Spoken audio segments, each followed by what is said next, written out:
Welcome to HK learning. IGCSE computer science की इस series के अंदर इस वीडियो में हम देखेंगे कि हम ट्रेस टेबल को किस तरह से फिल कर सकते हैं bye given flow chart. Exam में दो टाइप के क्वेश्चंस आते हैं रिगार्डिंग ट्रेस टेबल।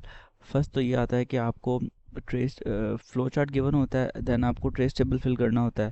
सेकंड ये आता है कि आपको सूडो कोड गिवन होता है और आपको ट्रेस टेबल फिल करना होता है। तो हम इन दोनों चीज़ों को कवर करेंगे, लेकिन इस वीडियो में हम सिर्फ फ्लो चार्ट को कवर करेंगे। सूडो कोड की वीडियोस डिफरेंट हैं, वो भी आप देख सकते हैं।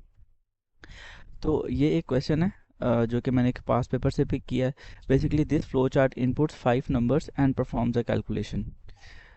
The predefined function mod finds the remainder from integer division. For example कि अगर आप मोड लेंगे 25 का 11 से तो आपको आंसर आएगा 3। तो सबसे पहले हम इस क्वेश्चन को समझ लेते हैं कि वो इसका मतलब क्या है। तो इसका मतलब ये है कि आपका एक मोड का फंक्शन होता है, जैसे कि हमारे पास डिवीजन का एक फंक्शन होता है जिसमें हम डिवाइड करते हैं दो नंबर्स को। इसी तरह से हमारे पास मोड का एक फंक्शन होता है जिसको हम मॉडुलस बोलते हैं। ये फंक्शन हमें रिमाइंडर प्रोवाइड करता है। जब आप किसी भी दो नंबर्स को डिवाइड करते हैं और उसका अगर आपको रिमाइंडर चाहिए होता है then you will use the mod function. अब ये काम कैसे करता है? फॉर एग्जांपल इसी अगर एग्जांपल को ले लें कि 25 मॉड 11, तो अगर आप 25 का मॉड लें 11 से, जैसे कि आप 25 को डिवाइड करें 11 से, अगर आप 25 को डिवाइड करें 11 से तो इसका जो परफेक्ट डिवीजन होती है वो होती है 11 2s are 22, क्योंकि 11 3s are इससे एक्सीड कर जाता तो वो हम नहीं कर सकते। अब हम यहाँ पर पॉइंट्स यूज़ नहीं करते। अब जो रिमाइंडर बच जाता है वो हम एज इट इज़ लिख देते हैं। अब 25 में से 22 अगर हम सब्ट्रैक्ट करें तो हमारे पास आंसर आता है 3। तो ये जो 3 है basically this is the answer of your mod. ये आपका मॉड होता है, ये आपका मॉडुलस होता है। तो इस क्वेश्चन के अंदर जब भी हम दो नंबर्स का मॉड लेंगे तो हम उसमें से रिमाइंडर को फाइंड करेंगे। अब इसके बाद उन्होंने हमें फ्लो चार्ट गिवन है और फ्लो चार्ट के अंदर एक फ्लो चल रहा है और हमारे पास एक ट्रेस टेबल है जिस ट्रेस टेबल को हमने फिल करना है। अब इस ट्रेस टेबल को मैंने राइट साइड पर एक फ़ाइल में लिख लिया ताकि हम इसको यहाँ पर पैरेलल प्रोसेसिंग देख सकें। तो इसको स्टार्ट करते हैं। जो क्वेश्चन में आपके पास ये गिवन है कि ये कुछ इनपुट्स आपके पास गिवन है। जब भी आपको क्वेश्चन आता है तो कुछ इस तरह की इनपुट्स आपके पास गिवन होती हैं और इनका ऑर्डर मैटर करता है, उसको हम अभी देखते हैं। आपका यहाँ से फ्लो चार्ट स्टार्ट हुआ। फ्लो चार्ट स्टार्ट होने के साथ आप यहाँ पर आ गए। ये एक सिंबल है जिसका मतलब है कि हमने इनपुट लेनी है, हमने इनपुट लेनी है और आगे वेरिएबल्स भी गिवन है कि किन वेरिएबल्स में इनपुट लेनी है। तो हमने जो इनपुट लेनी है वो लेनी है वी डब्ल्यू एक्स वाई जी, और इनका ऑर्डर बहुत मैटर करता है। और इनपुट हमारे पास आएंगी कहाँ से? जी हमें इनपुट्स उन्होंने गिवन है, यहाँ क्वेश्चन में गिवन होती हैं इनपुट्स और आपने इनको ऑर्डर से लेना है। फॉर एग्जांपल अगर मैं वी में इनपुट ले रहा हूँ तो वी में इनपुट मैं लूँगा 5। फर्स्ट इनपुट लूँगा मैं 5। उसके बाद सेकंड इनपुट लेनी है डब्ल्यू के अंदर। डब्ल्यू के अंदर उसके बाद नेक्स्ट इनपुट आएगी 4। थर्ड इनपुट हमने लेनी है एक्स के अंदर, वो आएगी 6। फोर्थ इनपुट लेनी है वाई के अंदर, वो आ जाएगी इससे next 2। And the next input लेनी है जी के अंदर और वो आ जाएगी 1। इस तरह से 5 इनपुट्स हमने फर्स्ट 5 नंबर्स इनपुट ले लिए। और पेपर के लिए आपको मेरी एक रिकमेंडेशन है कि जब आप इनपुट्स लें तो आप पेपर में इनको स्ट्राइक थ्रू करके काट दें या किसी भी तरह से इनको मार्क कर लें जिससे आपको ये पता चल जाए कि आप ये इनपुट ले चुके हैं। क्योंकि समटाइम्स ऐसे होता है कि जब आप दोबारा से इनपुट्स लेते हैं तो कुछ स्टूडेंट्स इन्हीं इनपुट्स को या कुछ इनमें सब सेट्स को रिपीट कर लेते हैं, इस वजह से उनका आंसर ख़राब हो जाता है। तो आप हम ये इनपुट ले चुके हैं तो इनको मैं यहाँ पर कलर कर रहा हूँ। आप एग्जाम में इनको स्ट्राइक थ्रू करके काट सकते हैं या इनको टिक लगा के या किसी भी तरह से मार्क कर सकते हैं जो कि आपको पता चल जाए कि ये इनपुट हो चुकी हैं। इनपुट लेने के बाद हम नेक्स्ट आए फ्लो के अंदर। अब ये एक डायमंड सिंबल है और डायमंड सिंबल में हम कोई डिसीजन लेते हैं। यहाँ पर एक स्टेटमेंट गिवन होती है जो कि या तो ट्रू होती है या फॉल्स होती है। इस क्वेश्चन के अंदर गिवन है इज़ v इक्वल टू 0। तो आप देखेंगे टेबल से, आपने हमेशा टेबल से ही देखनी है वैल्यूज़। क्या v की वैल्यू 0 है? तो अगर हम टेबल में जाएं तो ये हमारे पास v की वैल्यू है, तो v की वैल्यू 0 नहीं है। तो इसका मतलब है कि ये कंडीशन आपकी फॉल्स हो गई, यानी कि नो आ गया। तो जब नो आएगा तो आप नो वाले पाथ को फॉलो करेंगे और आप यहाँ पर पहुँचेंगे। ये आपके पास एक रेक्टेंगुलर सिंबल है जिसका मतलब होता है कि यहाँ पर आपने कोई प्रोसेसिंग करनी है, यहाँ पर आपने कोई मैथमेटिकल कैलकुलेशन परफॉर्म करनी है। और तो यहाँ पर आप देख सकते हैं कि कुछ मैथमेटिकल कैलकुलेशन परफॉर्म है, तो इसको हम सॉल्व करते हैं। अब मैथमेटिकल कैलकुलेशन ये होने के बाद एक वेरिएबल में स्टोर हो रही है ए में, और ये एरो आपको इंडिकेट कर रहा है कि वैल्यूज़ कहाँ पर स्टोर होगी। तो हमेशा जब इस तरह की कोई कंडीशन आती है तो आप इसके अंदर एरो के राइट साइड को पहले सॉल्व करते हैं। तो हम एरो की राइट साइड को पहले सॉल्व करेंगे। तो इसके अंदर आप अगर क्लोजली देखें तो v को हम मल्टीप्लाई करेंगे 2 से, यानी कि जो भी हमारे पास v की वैल्यू है उसको हम मल्टीप्लाई करेंगे 2 से। तो हम इसको रफ वर्क में लिख लेते हैं। 5 को मल्टीप्लाई करेंगे 2 से, ये आ गया 10, प्लस w को मल्टीप्लाई करेंगे 3 से, ये w की वैल्यू है 4। 4 को मल्टीप्लाई करेंगे 3 से तो ये आपके पास आ जाएगा 12। x को मल्टीप्लाई करेंगे 4 से, x है 6, 6 को मल्टीप्लाई करेंगे 4 से, आपके पास आ जाएगा 24। और y को मल्टीप्लाई करेंगे 5 से, और y की वैल्यू है 2, तो 2 को मल्टीप्लाई करेंगे 5 से, तो 2 मल्टीप्लाई 5 आ जाएगा आपके पास 10। अब अगर आप इनको सम करेंगे तो आपके पास इनका आंसर हम सम करके देख लेते हैं। क्योंकि एग्ज़ाम में आपके पास कैलकुलेटर अलावा आपको नहीं है, तो आपने इन कैलकुलेशंस को मैनुअली ही परफॉर्म करना है। आपके पास इनका आंसर आ जाएगा 56। इसका मतलब है कि इस सारे का आंसर आपके पास आ गया 56। तो इसका जो 56 आंसर है उसको आप स्टोर कर देंगे ए के अंदर, यानी कि आपके पास ए का कॉलम भी गिवन है, तो जो भी इसका आंसर आया है 60 उसको आप स्टोर कर देंगे। 56 आया आप आंसर वो स्टोर कर देंगे इसके अंदर। उसके बाद फ्लो में हम नेक्स्ट जाएंगे। अब यहाँ पर जो हमें वैल्यू गिवन है, जो स्टेटमेंट गिवन है एरो के राइट साइड पर, वो है a mod 11। तो इसका मतलब है कि whatever is present in the a you will take mod with 11, यानी कि आप 56 का मोड लेंगे 11 से। तो अगर आप 56 का मोड लेंगे 11 से, यानी कि आप 56 को डिवीजन में रख के ऐसे आप 56 का डिवाइड करेंगे 11 से, तो जो इसका कंप्लीट आंसर आता है वो 11 5 या 55 आता है। बिकॉज 11 6 एक्सीड कर जाता है, इससे वो हम नहीं ले सकते। तो मिनिमम वैल्यू जो इसकी आती है वो आती है 55। अब हम 56 में से 55 को सब्ट्रैक्ट करेंगे तो we will get answer 1 as a remainder. So इसका आंसर आ जाएगा 1, और इसको हम स्टोर कर देंगे एरो के लेफ्ट साइड पर जाकर b के अंदर। तो b के अंदर हम स्टोर कर देंगे 1। इसके बाद हम फ्लो में नेक्स्ट जाएंगे।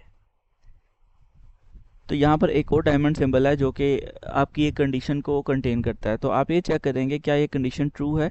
अगर ट्रू होगी तो आप येस में जाएंगे, अगर फॉल्स होगी तो आप नो वाले एरिया में जाएंगे। इस कंडीशन का मतलब है is b equal to z, क्या b की वैल्यू z के बराबर है। Now you have all the values, तो आप देखेंगे कि b की वैल्यू है 1 जो कि और z की वैल्यू है 1। तो इसका मतलब है b is equal to z, it is yes. b की वैल्यू z के इक्वल है, दोनों 1 है। तो इफ़ इट इज़ येस तो आप येस वाले पोर्शन में जाएंगे, और यहाँ पर एक पैरेललोग्राम एक और है, लेकिन ये पैरेललोग्राम इस दफ़ा आउटपुट करवाएगी, तो आप आउटपुट करेंगे। आउटपुट का जो लफ्ज़ जब भी आएगा तो इसका मतलब है कि you will write something in the output section. Output के कॉलम के अंदर आप फिलिंग करेंगे। आउटपुट के अंदर आप वो लिखेंगे जो एग्जैक्टली डबल कोट्स के अंदर यहाँ पर मैंशनड है। तो आउटपुट आप करेंगे वैलिड, तो यहाँ पर आपके पास आउटपुट आ जाएगी वैलिड। ये काम करने के बाद अब ये एरोज़ आपको जहाँ पर भी लेके जाएंगे आप वहाँ जाएंगे। अभी एरोज़ अगर आप देखें तो एरोज़ वापस ऊपर आपको लेके जा रहे हैं इस जगह पे, और इस जगह का मतलब है कि you are going to take another input. अब आपने एक और इनपुट लेनी है। अब आप दोबारा से इन 5 वेरिएबल्स में इनपुट लेंगे, और अब आपको पता है कि आप 9 से इनपुट लेना स्टार्ट करेंगे। तो इनको स्ट्राइक थ्रू करने का पर्पज़ ये होता है कि आप कहीं किसी भी पुरानी इनपुट को रिपीट ना कर लें, तो इसलिए इनको हमने मार्क किया था। तो अब पहली इनपुट v के अंदर आ जाएगी 9, और उसी ऑर्डर में 9 3 2 1 एंड 6। इस तरह से हमें 5 इनपुट हमने ले ली। अब हम नेक्स्ट आए। अब कंडीशन चेक करेगी क्या v इक्वल टू 0 है। तो यहाँ पर v 0 की वैल्यू हम चेक करेंगे, क्या v 0 है, लेकिन v 0 नहीं है, v 9 है। तो this condition is false, no. हम नो के पोर्शन में जाएंगे। अब यहाँ पर जाके हम एक प्रोसेसिंग करेंगे कि हम इन सब को कैलकुलेट करने के बाद a में स्टोर कर देंगे। तो let's calculate the new values again. अब हम क्योंकि नई वैल्यूज़ पे काम कर रहे हैं तो अब हम इन कॉलम्स को कंसीडर करेंगे। v की वैल्यू है 9, 9 multiply 2 is 18, plus w multiply 3, w multiply 3 3 is 9, plus x multiply 4, 2 multiply 4 8, y multiply 5, 1 multiply 5 5। तो ये आपकी वैल्यूज़ यहाँ पर आ जाएंगी। अब जब इनको हम सम करेंगे 18 + 9 + 8 + 5, तो ये हमारे पास आंसर आ जाएगा इसका 40। तो इस 40 आंसर को हम स्टोर कर देंगे ए के अंदर। उसके बाद हम नेक्स्ट यहाँ पर आएंगे और यहाँ पर हम ए का मोड लेंगे 11 से। अब ए है 40, तो हम 40 का मोड लेंगे 11 से, तो 40 mod 11। अब इसका जो 11 को हम मल्टीप्लाई करें अगर 3 से, तो ये आपको देता है 33, और अगर 4 से करें तो वो देगा आपको 44, and 44 is greater than this, और उसको हम नहीं ले सकते। हम लेंगे 11 3 ज़ार 33, और इसको अगर हम सब्ट्रैक्ट करेंगे तो हमारे पास आंसर आ जाएगा 7। तो यहाँ पर हमारे पास जो बी के अंदर आंसर आएगा वो आएगा 7। अब ये करने के बाद हम नेक्स्ट जाएंगे फ्लो के अंदर। ये कंडीशन हमें कहती है कि is E B equal to G, तो आप चेक करेंगे क्या बी की वैल्यू जी की वैल्यू के इक्वल है। तो बी की वैल्यू जी की वैल्यू के इक्वल है नहीं है, तो इसका मतलब है कि हम नो के सेक्शन में जाएंगे और यहाँ पर आउटपुट करवा देंगे इनवैलिड।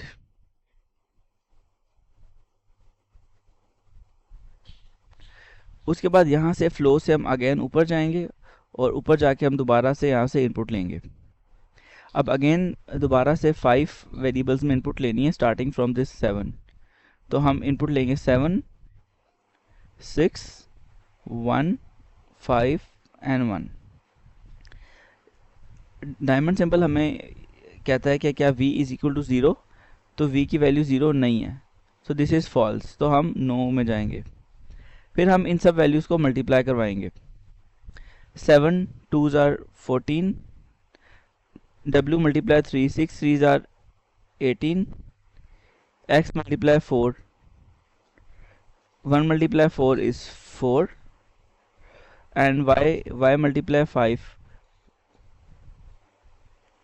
सॉरी, यहाँ पर मैंने थोड़ा सा मिस्टेक किया, मैंने पुरानी वैल्यूज़ ले ली हैं, हम इसको दोबारा करते हैं। तो इसको अगर हम ये देखें 7 2 ज़ार 14, w मल्टीप्लाई 3 6 3 ज़ार 18, 1 x 1 है तो 1 4 ज़ार 4, नो एक्चुअली वो ठीक था। तो y मल्टीप्लाई 5 5 मल्टीप्लाई 5 25। तो इनको हम अब सम करेंगे अगर 14 18 4 एंड 25, तो हमारे पास यहाँ पर जो आंसर आएगा वो आएगा 61, एंड इसको हम स्टोर कर देंगे ए के अंदर। फिर उसके बाद हम यहाँ पर आएंगे और हम ए का मोड लेंगे 11 से। ए का मोड लेंगे 11 से, तो 61 का मोड लेंगे 11 से। तो 11 5 ज़ार 55 is what we can do at maximum. तो 11 5 ज़ार 55, और जो इसका हम जब सब्ट्रैक्ट करेंगे तो हमारे पास आंसर आ जाएगा 6, और वो 6 स्टोर हो जाएगा बी के अंदर।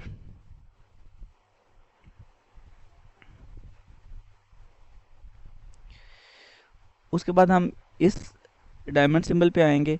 इसके मुताबिक b should be equal to z, but b is not equal to z, तो नो में आएंगे और हम इनवैलिड को आउटपुट कर देंगे। और हम दोबारा से इसको ऊपर फ्लो में जाएंगे और हम दोबारा से 5 इनपुट्स लेंगे। ये हम इनपुट्स ले चुके थे। अब नेक्स्ट जो इनपुट लेंगे वो होंगी ये ज़ीरो, सारे ज़ीरोज़ हैं, तो 0 0 0 0 and 0। Then we will come to this decision simple, is v equal to 0। क्या v की वैल्यू 0 है? And yes, this time v is equal to 0। This time this condition stands true.